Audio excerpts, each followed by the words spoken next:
Hello and welcome back to our video series on Power BI Basics. Today we're going to be talking field parameters. So let's jump back into Power BI where we can start talking through the magic that they are. Alright, if you want to follow along, I'm currently using the Sales and Return Sample V2019 from Microsoft. I've linked it down below in the description. Next, I've gone ahead and I have created a simple matrix, which there is a video in this playlist if you want to go ahead and watch it on how to do that. And I've brought in month from calendar month and then returns.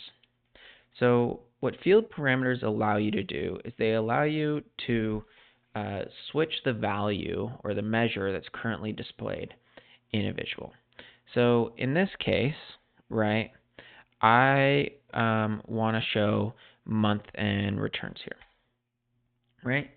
And sure, I could drag over net sales, but what happens if I just wanted only a two-column matrix? Well, that's where field parameters jump in.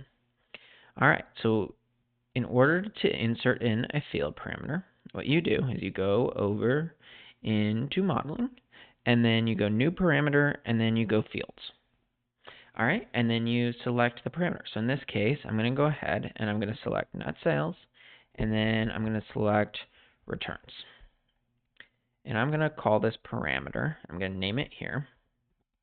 I'm going to call this special value. And I will create, and I just got rid of net sales, so I will add net sales back in,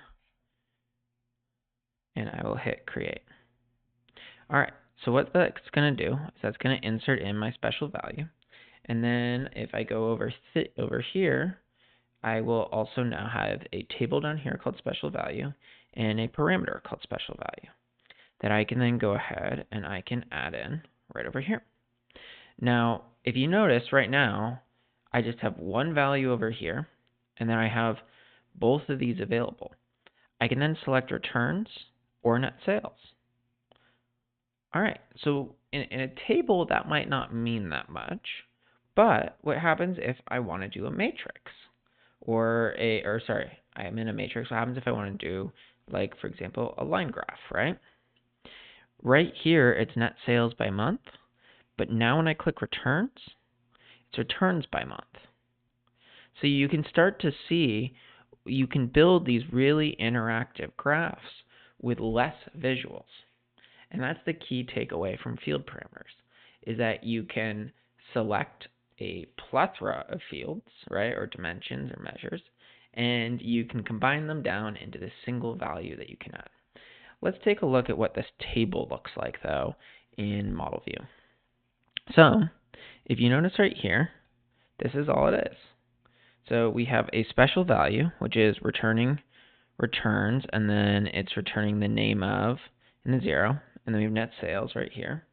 Then we have the fields, right, which is the actual fields that we're returning. And sorry, here it is. Here's returns, and then here's the name of.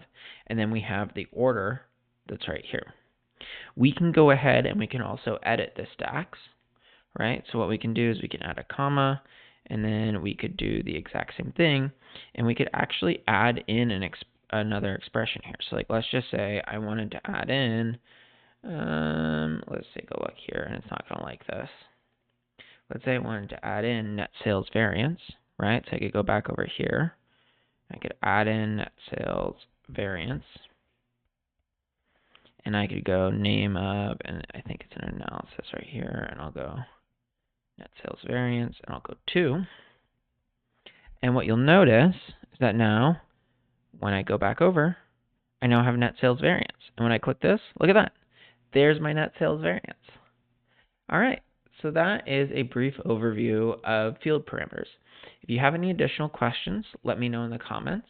But I hope that you're walking away from this video with the understanding as to how field parameters can simplify your visualizations, and a little bit more of an understanding on how to use them. If you're interested in learning about Power BI, this video is actually part of a series that I'm making on how to use Power BI, where I'm just kind of briefly covering a really, really wide variety of Power BI that hopefully should introduce you to the tool from the ground up. And if you enjoyed this video, please subscribe. Thanks for watching.